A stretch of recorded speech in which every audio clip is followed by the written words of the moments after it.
Hello. Well, we are going to take you through the process of Wise Mind from the parenting with DBT perspective. So this is for all you parents out there. This can also be useful for anyone that's just interested in Wise Mind. Uh, so let's begin. So DBT is basically like if Western psychology and Zen had a baby, and Western psychology, Zen, poof, DBT. So there's going to be a lot of Zen principles that we're going to find in DBT just along the way as we try to get to know it. And one concept that is in DBT that is pretty central, a central theme, is this idea of inner wisdom, and that we have inner wisdom. So for example, Matt, I have inner wisdom. This inner wisdom is something that I possess. I don't need to always go to outside sources in order to find this wisdom. As a matter of fact, my inner wisdom is always within. And this is consistent with Zen practice, that we have wisdom as the result of just our being. Because as we know, Zen believes that we're already Buddha. We just don't know. So it's that same concept. So when we look at Wise Mind from the perspective of parenting, it's this idea of you're already a wise parent. You just don't know it yet. So it's important to believe that. And so when I have parents in front of me, I'll ask them, do you believe that you have an inner wisdom? And it's every once in a while I'll have somebody who doesn't believe that they do. For the most part, people do believe that they have an inner wisdom. So that's the first kind of prerequisite before understanding the concept of wise mind. Once we have that, we realize that wise mind is just our own inner wisdom coming out and speaking to us. And many different religious practices have this. We have this from being in touch with God, being one with the universe, speaking with the spirit, that whole thing. So instead of using all these terms, in DBT, they just use the term wise mind. So instead of saying, do you think that this is coming from a place of your inner wisdom, which might take a little longer to say, instead it's, do you think that this is wise mind communicating to you? And that's all it is. So anytime in DBT they say wise mind, they're referring to your inner wisdom. So let's talk about what wise mind is. Wise mind is when we are clear and we are in touch with our emotions and we are aware of them, but we're not being driven by them. We're not being controlled by them. It's also a time where we are in touch with our rational self, and we are able to make decisions that are in line with our goals, whether they be our short-term goals or our long-term goals.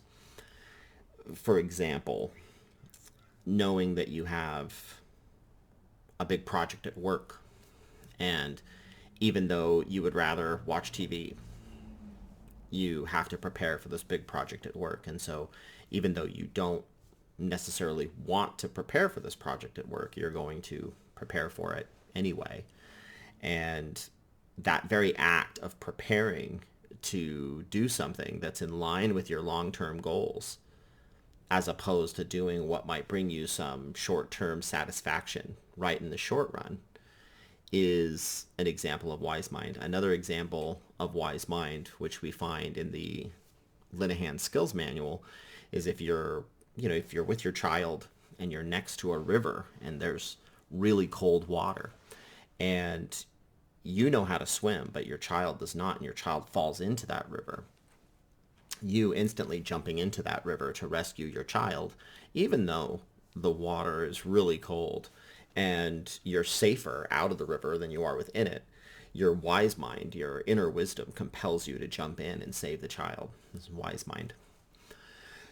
So ideally, as a parent, we always want to be in this place of wise mind, because wise mind affects our decisions. And we typically have a net gain. We have a net positive when we make decisions from a place of wise mind. And this comes from how we discipline our children, from what our policies are on phones and friends, etc. But it also is in our short-term goals, like what we choose to say, stuff like that. And there are things that get in the way of wise mind. And these two types of minds are called reason mind and emotion mind. And emotion mind is when we're feeling a lot of passion. We're feeling a lot of an intense emotion. Maybe it's anger, maybe it's sadness. It could even be happiness. And we are so overwhelmed by this emotion that we are controlled by it. And in the skills manual by Linehan does a great job of deciphering this, that there's a difference between feeling very strongly about something and being an emotion mind. Feeling very strongly about something is just that we are having a very intense emotion, but it's in line with kind of what's going on. For example, feeling really sad at a funeral and crying at a funeral, this would be an example of just feeling a very intense emotion. Whereas an emotion mind could be feeling very frustrated at a child because they're making a lot of noise and we're trying to work. And during a time of emotion mind, we come in and we just like yell at the child. And we regret yelling at them after, like right after we've yelled at them, because we've done something that isn't in line with what we would normally do. So emotion mind is when we allow our emotions to interfere with our wise mind. Reason mind is the same way. Reason mind is when we are void of emotion and we're overly rational. An example that I'll often use with reason mind is if I'm talking to a teenager about what do you want to do when you grow up, often I'll hear things like, I want to be a writer, I want to be an actor, I want to be a lawyer, I want to be a doctor. And what I'll kind of irreverently say is, well, why don't you just be a stockbroker? Being a stockbroker is the profession that's going to earn you the most money.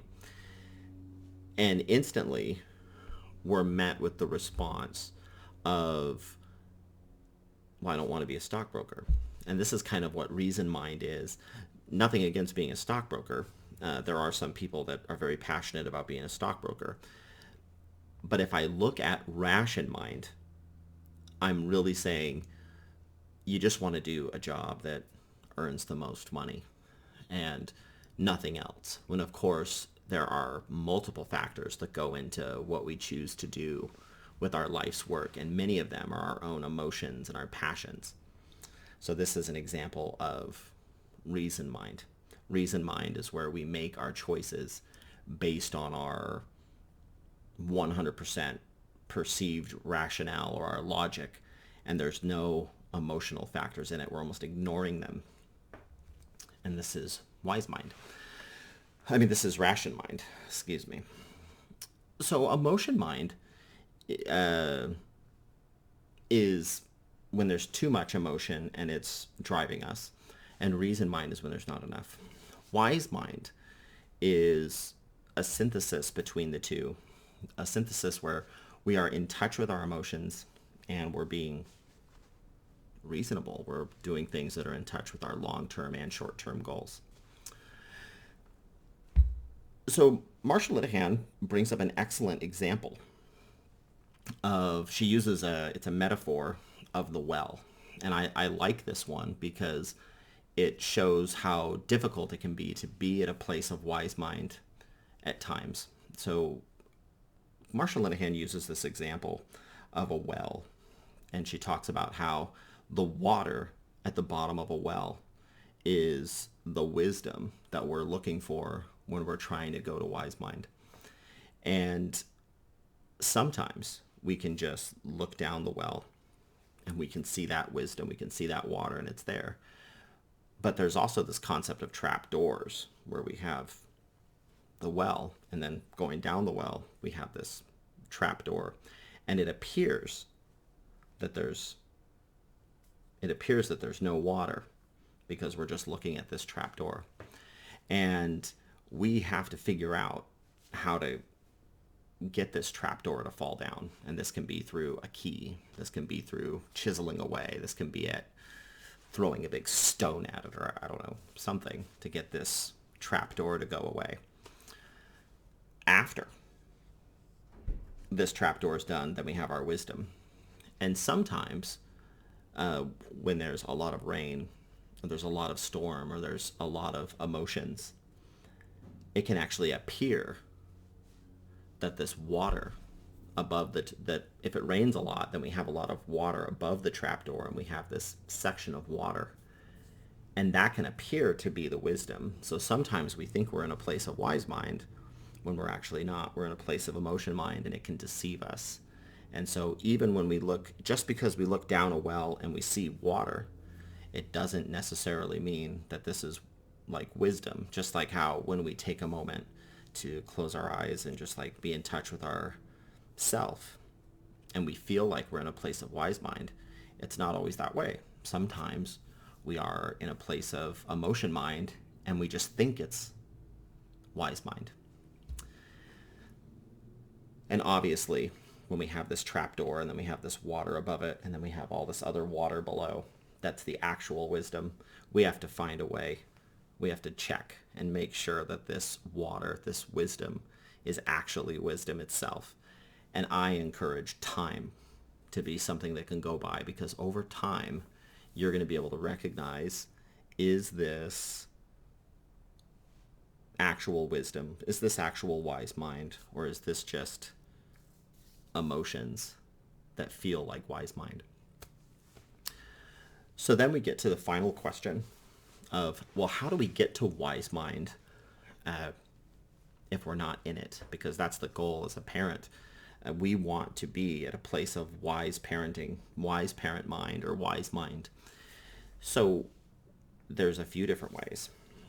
One way is we can just be really still, and we can just breathe in, and we can breathe out. And every time we breathe in, we can hold our breath. And when we exhale, we can hold our breath.